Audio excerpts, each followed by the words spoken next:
रवींद्र वस्त्र निकेतन सलगरे घेऊन आलेत खास लग्न बस्ता ऑफर। नवरदेव नवरीसाठी भन्नाट ऑफर। 15,000 रुपयाची खरेदी करा आणि फक्त 10,000 रुपये भरा। ही ऑफर फक्त सलगरे शाखेत उपलब्ध।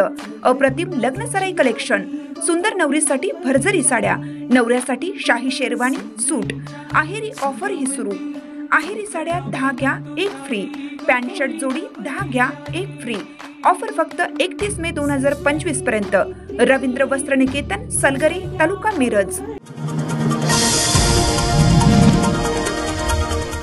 साताराच्या शाहूंच्या काळात मराठ्यांचं राज्य अफगाणिस्तानापर्यंत गेलं होतं हे आजच्या पिढीला चित्रपटातून कळते।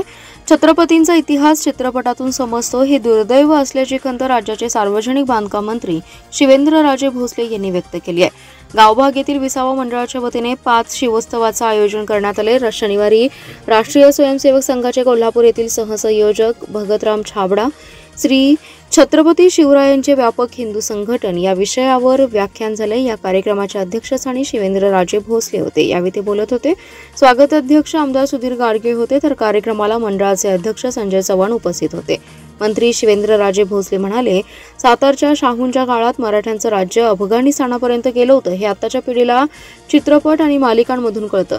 छावा चित्रपट आल्यानंतर छत्रपतींचा इतिहास कळला असे अनेक जण म्हणतात। आपलाच इतिहास आपल्याला चित्रपटातून समजतो हे दुर्दैव आहे अशी खंत त्यांनी व्यक्त केली आहे।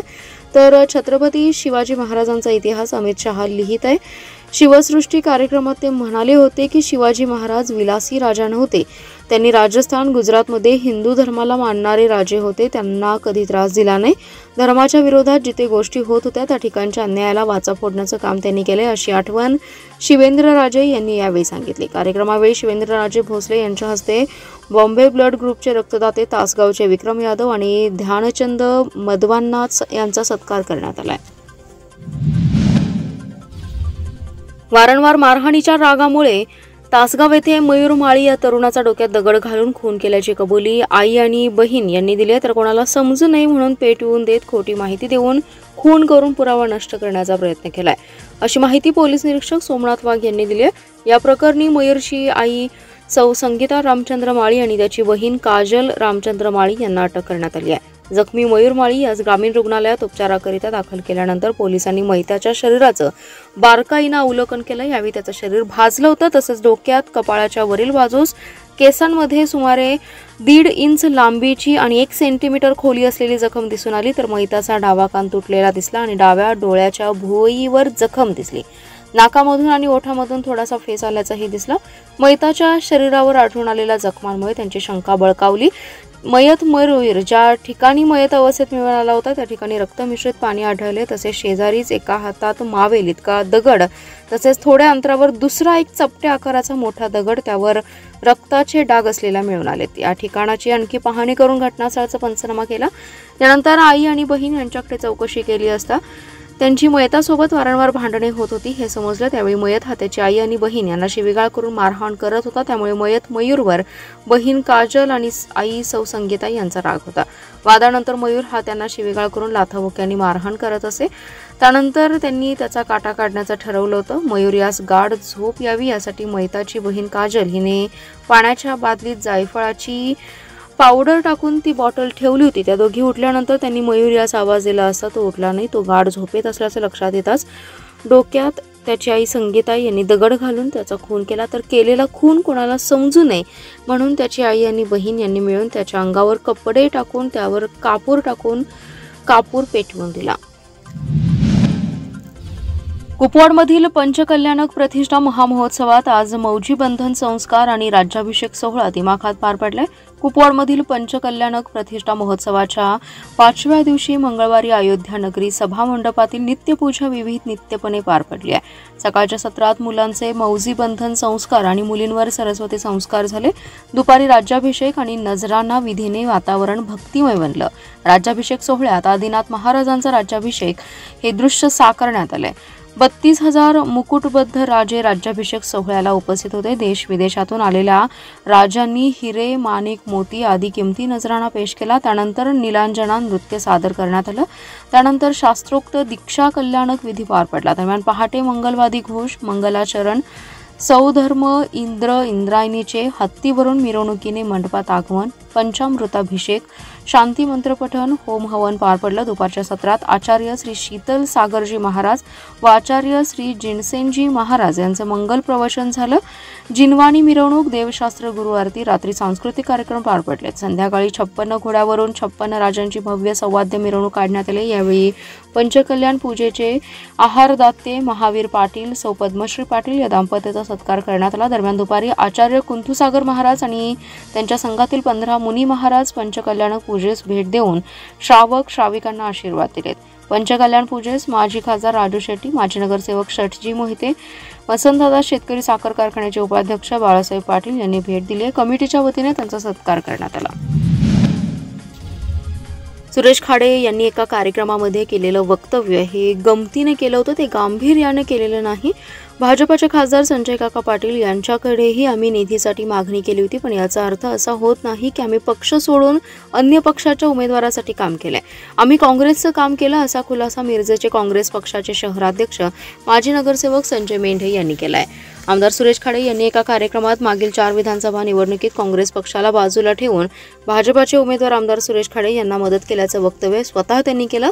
काही दिवसांपूर्वी झालेल्या विकास कामांच्या उद्घाटनासाठीच्या कार्यक्रमात त्यांनी हे वक्तव्य केलं होतं. त्यांचं वक्तव्य खोडून काढत त्याचा खुलासा संजय मेंढे यांनी बैठकीत केलाय. संजय मेंढे म्हणाले, लोकसभा निवडणुकीतही काँग्रेस पक्षाला पाठिंबा देणारे अपक्ष उमेदवार विशाल पाटील यांना प्रभाग क्रमांक 5 मधून मताधिक्य दिले. विधानसभा निवडणुकीत महाविकास आघाडीचे तानाजी सातपुते यांना 467 मतांचं लीड दिले. सुरेश खाडे यांचं काम केलं असेल तर ते महाविकास आघाडीच्या उमेदवाराला लीड कसं मिळालं, असा प्रतिप्रश्नही त्यांनी उपस्थित केला. ते पुढे म्हणाले, भाजपाचे आमदार आहेत, मात्र आम्हाला विकास कामांच्या निधीसाठी त्यांच्याकडे पाठपुरावा करावा लागतो. त्यांनीही पक्षभेद न ठेवता यापूर्वी आम्हाला विकास कामांसाठी निधी दिलाय. जिल्ह्याचे विद्यमान खासदार विशाल पाटील यांच्याकडेही आम्ही निधीसाठी पाठपुरावा करतो. तरीही आपण काँग्रेस पक्षासोबतच असल्याचे आणि काँग्रेस आघाडीच्या उमेदवाराचेच काम केल्याचा खुलासा मिरजेचे काँग्रेस पक्षाचे शहराध्यक्ष माजी नगरसेवक संजय मेंढे यांनी पत्रकार बैठकीत केला आहे. डॉक्टर होण्याचं स्वप्न उराशी बाळगलेल्या विद्यार्थ्यांची नीटची परीक्षा कडेकोट बंदोबस्तात सुरळीत पार पडली आहे. जिल्ह्यातील 12 केंद्रांवर परीक्षा घेण्यात आली. 4754 विद्यार्थ्यांपैकी 4673 विद्यार्थी नीट परीक्षेला हजेरी होते, तर 78 विद्यार्थी गैरहजर होते. दुपारच्या रणरणत्या उन्हात पालखीत त्यांच्या पाल्यासाठी तिष्ठत उभे होते. दरम्यान केंद्र शोधण्यात काहींचा गेलेला वेळ व महाविद्यालयाच्या नामसाधर्म्यामुळे काहींचा झालेला गोंधळ असे प्रकार वगळता बहुतांश ठिकाणी चांगली व्यवस्था होती. देशभरात नॅशनल टेस्टिंग एजन्सीद्वारे वैद्यकीय प्रवेशासाठी आवश्यक असणारी नीट 2025 ची परीक्षा आज पार पडली आहे. जिल्ह्यातील 12 केंद्रांवर ही परीक्षा घेण्यात आली. दुपारी 2 ते 5 या वेळेत ही परीक्षा झाली. मात्र या परीक्षेसाठी जिल्ह्यातून विद्यार्थी पालकांनी सकाळी 11 पासूनच परीक्षा केंद्रावर हजेरी लावायला सुरुवात केली. मात्र अनेकांचं केंद्र शोधण्यात वेळ गेला. सांगली मिरज शहरात 11 तर तासगावात 1 अशी 12 केंद्रे होती. गतवर्षी या परीक्षेच्या निकालानंतर गोंधळ झाला होता, त्यामुळे यंदा परीक्षा केंद्रांवर कडेकोट पोलीस बंदोबस्त होता. परीक्षा केंद्रावर विद्यार्थ्यांची कसून तपासणी करण्यात येत होती. मात्र बहुतेक ठिकाणी चांगली व्यवस्था असल्याने विद्यार्थ्यांना फारशी अडचण आली नाही. काही केंद्रांवर बायोमेट्रिकची प्रक्रिया संथ होती, त्यामुळे विद्यार्थ्यांना ताटकळत बसावं लागलं. अनेक विद्यार्थी परीक्षा केंद्रात जाण्यापूर्वी तपासण्यासाठी उन्हातच उभे होते. तासगाव शासकीय तंत्रनिकेतन महाविद्यालयात केंद्र होते, तिथे डमिट कार्डची कलर प्रिंट नाही, त्यामुळे काही विद्यार्थ्यांना परत पाठवण्यात आलं. पालकांना रंगीत प्रिंटसाठी धावपळ करावी लागली. परीक्षा सुरू झाल्यानंतर बरेच पालक केंद्राच्या परिसरात थांबले होते, मात्र थांबण्यासाठी सावलीचा शोध घ्यावा लागला. मिरज महाविद्यालय आणि मिरज हायस्कूल हे 2 केंद्र होते, त्यातील नामसाधर्म्यामुळे अनेकांचा गोंधळ झाला. Willingdon college, Chintamanrao commerce college, Walchand college येथे पालकांना रस्त्याच्या दुभाजकामध्ये लावलेल्या झाडांच्या सावलीचा आधार मिळाला.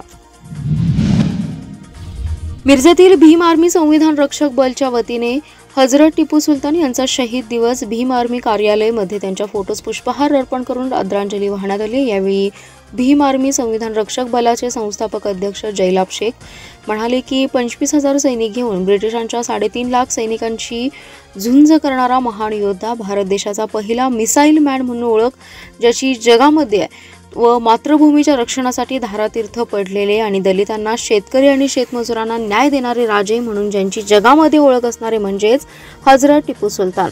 आज त्यांचा बलिदान दिवस म्हणजे शहीद दिवस. जनतेने त्यांच्या विचारांची स्मृती जपली पाहिजे. ज्येष्ठ साहित्य दिनकर काकडे आपले विचार व्यक्त करताना म्हणतात की टिपू सुलतान हे जनहितार्थाचे निर्णय घेणारे, सर्वसामान्यांना न्याय देणारे, ब्रिटिशांविरुद्ध लढा उभा करून सळो की पळो करून सोडणारे असे थोर स्वातंत्र्य सेनानी आज त्यांचा बलिदान दिवस आहे. टिपू सुलतान यांचे विचार सगळ्यांनी मनात तेवत ठेवणं गरजेचं आहे, असे दिनकर काकडे म्हणाले.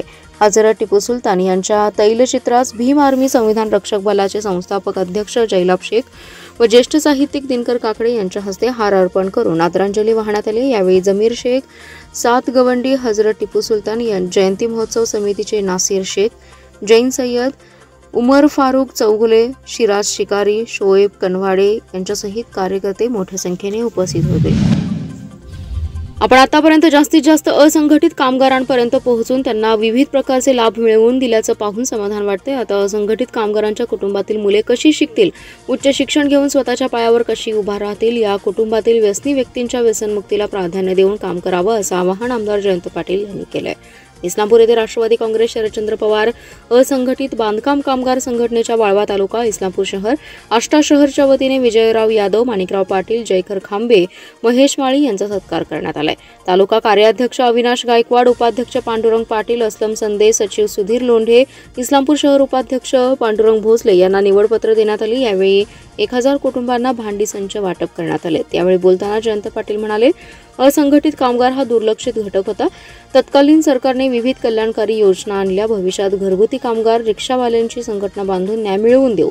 सुभाषराव सूर्यवंशी म्हणाले, माजी मंत्री आमदार जयंतराव पाटील यांच्या मार्गदर्शनाखाली इस्लामपूर, आष्टा शहर आणि तालुक्यात मजबूत संघटन केले. असंघटित कामगारांची जास्तीत जास्त नोंदणी करून त्यांना 29 प्रकारचे लाभ मिळवून देत आहोत. शहराध्यक्ष शहाजी पाटील, महिला शहराध्यक्षा पुष्पलता खरात यांनी मनोगते व्यक्त केली आहेत. मिरजमधील शासकीय रुग्णालयातून 3 दिवसाचा नवजात अर्भक एका अज्ञात महिलेने पळवल्याची धक्कादायक घटनेची सखोल चौकशी होऊन संबंधित महिलेला कठोरातील कठोर शिक्षा व्हावी अशी मागणी लोकहित मंचचे अध्यक्ष मनोज भिसे यांनी महाराष्ट्र राज्याचे वैद्यकीय शिक्षण मंत्री हसन मुश्रीफ आणि जिल्हाधिकाऱ्यांकडे निवेदनाद्वारे केली आहे. कविता समाधान आलदर ही सांगोला तालुक्यातील महिला प्रसूतीसाठी मिरज शासकीय रुग्णालय येथे दाखल झाली. 2 दिवसांची तोंड ओळखीचा फायदा घेत आलदर यांच्या पुरुष जातीच्या नवजात अर्भकाला प्रसूती विभागात 11 वाजता एका अज्ञात महिलेने येऊन 16 नंबर येथे लस देऊन आणण्याच्या बहाण्याने बाळाला घेऊन पसार झाली आहे. बाळ परत घेऊन ती महिला लवकर आली नसल्याने शासकीय रुग्णालय येथे बाळ चोरीला गेल्याचा हा प्रकार उघडकीस आला.